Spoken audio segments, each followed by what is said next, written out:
Hello दोस्तों, स्वागत है आप सभी का आपके अपने YouTube channel unique coaching centre में। आज हम लोग बायोलॉजी के चैप्टर 3 का ऑब्जेक्टिव देखने वाले हैं, जिसका नाम है परिवहन। इससे पहले हम लोगों ने चैप्टर 1 और चैप्टर 2 का ऑब्जेक्टिव देख चुके हैं। अगर आप लोग वो वीडियो नहीं देखे हैं तो उसका लिंक मैं डिस्क्रिप्शन में डाल दूँगा, आप लोग देख लीजिएगा। आज हम लोग तीसरा चैप्टर से संबंधित 20 इम्पोर्टेंट ऑब्जेक्टिव क्वेश्चन को देखने वाले हैं। इसका सेकेंड पार्ट भी आएगा, नेक्स्ट डे आ जाएगा। आज हम लोग 20 इम्पोर्टेंट क्वेश्चन को कवर करेंगे, इसके बाद वाला दिन नेक्स्ट पार्ट इसका आ जाएगा। अगर आप इसी तरह के वीडियो को देखना चाहते हैं तो हमारे चैनल को ज़रूर सब्सक्राइब कर लें। चलिए शुरू करते हैं। देखिए, आज का पहला प्रश्न है, एक कोशिकीय शैवालों में जल का परिवहन होता है। मतलब एक कोशिकीय शैवालों में जल का परिवहन कैसे होता है। ऑप्शन ए में है प्रासरण द्वारा, बी में है चालनी नालिकाओं द्वारा, सी में है विसरण द्वारा और डी में है जाइलम वाहिकाओं द्वारा। तो इसका आंसर हो जाएगा ऑप्शन नंबर सी। एक कोशिकीय शैवालों में जल का परिवहन जो होता है वह विसरण द्वारा होता है। नेक्स्ट देखते हैं दूसरा क्वेश्चन। दूसरा हमारा क्वेश्चन है, जो पानी एवं घुलित खनिज का पौधों में स्थानांतरण होता है। ऑप्शन ए में है जाइलम नालिकाओं द्वारा, बी में है फ्लोएम द्वारा, सी में है मृदुतक द्वारा और डी में है दृढ़ोतक द्वारा। तो ये क्वेश्चन काफ़ी इम्पोर्टेंट है, इसको एकदम याद रखिएगा। तो इसका आंसर हो जाएगा ऑप्शन नंबर ए, जाइलम नालिकाओं द्वारा। पौधों में पानी एवं घुलित खनिज लवणों का जो होता है स्थानांतरण वो किसके द्वारा होता है, तो जाइलम नालिकाओं द्वारा।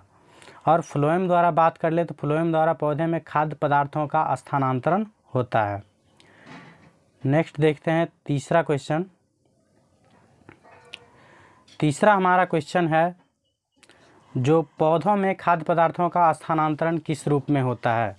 ऑप्शन ए में है ग्लूकोज, बी में है सुक्रोज, डी में है स्टार्च और डी में है प्रोटीन। तो इसका आंसर हो जाएगा ऑप्शन नंबर बी। पौधों में खाद्य पदार्थों का स्थानांतरण किस रूप में होता है, तो सुक्रोज के रूप में होता है। नेक्स्ट चौथा क्वेश्चन देखते हैं।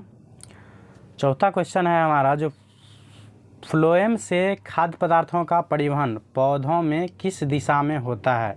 मतलब फ्लोएम ऊतक के द्वारा जो खाद्य पदार्थों का परिवहन होता है वह पौधे में किस दिशा में होता है। ऑप्शन ए में है केवल नीचे की ओर, बी में है केवल ऊपर की ओर, सी में है ऊपर और नीचे दोनों ओर और डी में है नॉट, मतलब नॉन ऑफ दीज, इनमें से कोई नहीं। तो इसका आंसर हो जाएगा ऑप्शन नंबर सी। फ्लोएम से खाद्य पदार्थों का जो परिवहन होता है वह ऊपर और नीचे दोनों ओर होता है। और जाइलम द्वारा जो जल का स्थानांतरण होता है या परिवहन होता है वह नीचे से ऊपर की ओर होता है, क्योंकि जल हमेशा जड़ द्वारा अवशोषित किया जाता है और पत्ती तक पहुंचाया जाता है। इस प्रकार हम कह सकते हैं जो जाइलम क्या करता है, जो नीचे से ऊपर की ओर परिवहन का कार्य करता है, जबकि फ्लोएम क्या करता है, ऊपर और नीचे दोनों ओर। ये भी इम्पोर्टेंट है, याद रखिएगा। नेक्स्ट देखते हैं 5 नंबर क्वेश्चन। पाँचवा क्वेश्चन है, जो जल तथा घुलनशील लवण का मूल डोम से पत्तियों तक पहुंचाने की क्रिया किस ऊतक द्वारा संपन्न होती है। तो जल और जो घुलनशील लवण होता है उसको मूल डोम से पत्तियों तक पहुंचाने का जो काम करता है वह कौन सा ऊतक करता है। तो ऑप्शन ए में है कॉर्टेक्स, बी में है फ्लोएम, सी में है जाइलम और डी में है मूल डोम। तो ये इसका आंसर हो जाएगा ऑप्शन नंबर सी। जल और घुलित खनिज लवणों का जो स्थानांतरण या परिवहन होता है वह जाइलम द्वारा संपन्न होता है और फ्लोएम द्वारा क्या होता है, खाद्य पदार्थों का परिवहन। ये भी इम्पोर्टेंट है, याद रखिएगा। नेक्स्ट देखते हैं 6 नंबर क्वेश्चन, जो रक्त इनमें किसकी उपस्थिति के कारण लाल दिखता है। मतलब रक्त जो है हमारा लाल, वह किसकी उपस्थिति के कारण लाल दिखता है। ऑप्शन ए में है थ्रोबिन, बी में है हीमोग्लोबिन, सी में है थ्रोपोप्लास्टिन और डी में है फैब्रिन। तो इसका आंसर हो जाएगा ऑप्शन नंबर बी। रक्त जो है हीमोग्लोबिन की उपस्थिति के कारण लाल दिखता है। ये भी काफ़ी इम्पोर्टेंट है, इसको भी याद रखिएगा एकदम। नेक्स्ट है हमारा 7वां नंबर क्वेश्चन, जो शुद्ध या ऑक्सीजनित रक्त को हृदय से शरीर के विभिन्न भागों में ले जाने वाली रक्त वाहिनियाँ कहलाती है। तो ऑप्शन ए में है धमनियाँ, बी में है शिराएँ, सी में है अलिंद और डी में है नीलय। तो इसका आंसर हो जाएगा ऑप्शन नंबर ए। शुद्ध या ऑक्सीजनित रक्त को हृदय से शरीर के विभिन्न भागों में पहुंचाने का कार्य जो करती है वह है धमनी का। और शिरा क्या करता है? अशुद्ध रक्त को शरीर के विभिन्न हृदय से शरीर के विभिन्न भागों में अशुद्ध रक्त को शरीर के विभिन्न भागों से हृदय में पहुंचाने का कार्य करती है।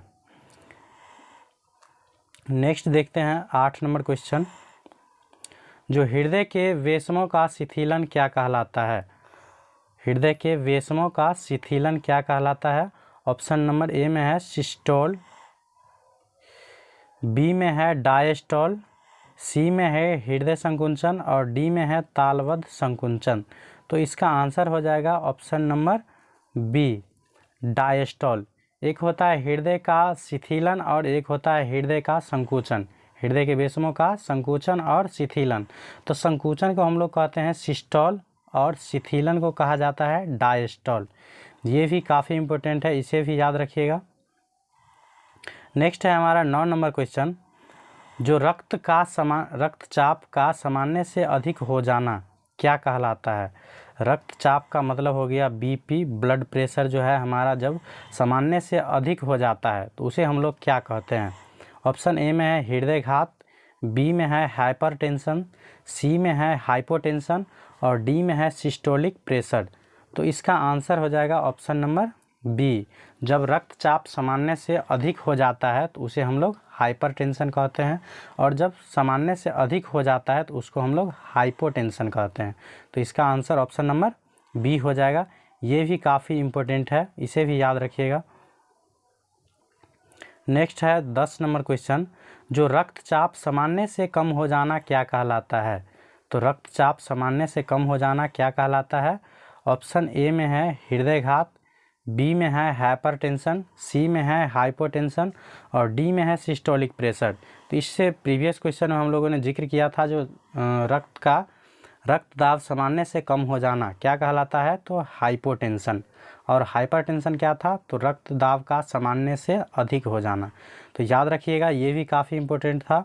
ये दोनों रक्त दाब का सामान्य से अधिक हो जाना हाइपरटेंशन और सामान्य से कम हो जाना हाइपोटेंशन कहलाता है। नेक्स्ट है हमारा 11 नंबर क्वेश्चन।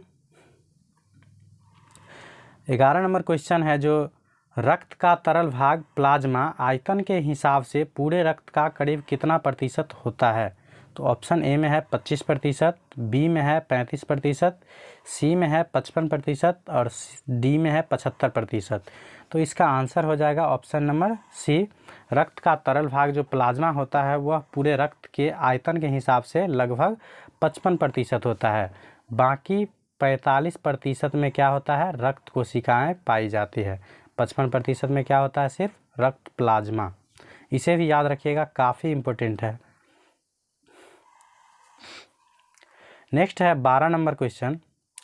जो इनमें कौन रक्त को थक्का बनाने में सहायक होता है? मतलब रक्त जो थक्का बनता है मतलब जमता है। जब हम लोगों का हाथ पैर कहीं कट जाता है तो उसमें से ब्लड निकलने लगता है और कुछ देर के बाद वहाँ क्या होता है? एक प्रकार से जम जाता है ब्लड। वो पूछता है किसकी उपस्थिति के कारण होता है? ऑप्शन ए में है लाल रक्त कोशिकाएँ, बी में है फाइब्रिनोजिन, सी में है ऑक्सी हीमोग्लोबिन और डी में है लसिका। तो इसका आंसर हो जाएगा ऑप्शन नंबर बी। हमारा रक्त को थक्का बनाने में मदद कौन करता है? तो फाइब्रिनोजिन। ये भी काफ़ी इम्पोर्टेंट है, इसे भी याद रखिएगा, बोर्ड की दृष्टि से काफ़ी भी है। नेक्स्ट है 13 नंबर क्वेश्चन। जो इनमें किसके कारण रक्त लाल दिखता है? ये क्वेश्चन शायद रिपीट हो गया, फिर भी याद रखिएगा। जो रक्त जो है किसकी उपस्थिति के कारण लाल दिखता है? अगर आप लोगों का आंसर पता है तो आप लोग कमेंट बॉक्स में लिख सकते हैं, नहीं तो हम बता देते हैं। रक्त इनमें किसकी उपस्थिति के कारण लाल दिखता है? ऑप्शन ए में है हीमोग्लोबिन, बी में है हिपैडिन, सी में है प्रोथ्रोम्बिन और डी में है फाइब्रिनोजिन। तो इसका आंसर हो जाएगा ऑप्शन नंबर ए। रक्त जो है हीमोग्लोबिन वर्णक के कारण क्या होता है? लाल दिखता है। नेक्स्ट क्वेश्चन है हमारा 14 नंबर क्वेश्चन। जो ऑक्सीजन का वाहक कहलाता है, ऑक्सीजन का वाहक कहलाता है? ऑप्शन ए में है हिपेरिन, बी में है फाइब्रिनोजिन, सी में है प्रोथ्रोम्बिन और डी में है हीमोग्लोबिन। तो इसका भी आंसर हो जाएगा option number D, haemoglobin. Haemoglobin को ऑक्सीजन वाहक इसीलिए कहा जाता है क्योंकि मानव शरीर के पूरे भाग में ऑक्सीजन पहुंचाने का कार्य जो है वह हीमोग्लोबिन करता है, इसीलिए हीमोग्लोबिन को हम लोग ऑक्सीजन वाहक भी कहते हैं। ये भी काफ़ी इम्पोर्टेंट है, याद रखिएगा। नेक्स्ट देखते हैं आज का 15 नंबर क्वेश्चन। 15 नंबर क्वेश्चन है जो एक स्वस्थ व्यक्ति का सामान्य स्थिति में रक्तचाप कितना होता है? मतलब एक स्वस्थ व्यक्ति का सामान्य स्थिति में बीपी जो है ब्लड प्रेशर या रक्तचाप कितना होता है? तो ऑप्शन ए में है 80/120, 120/80, सी में है 160/100 और डी में है 100/160।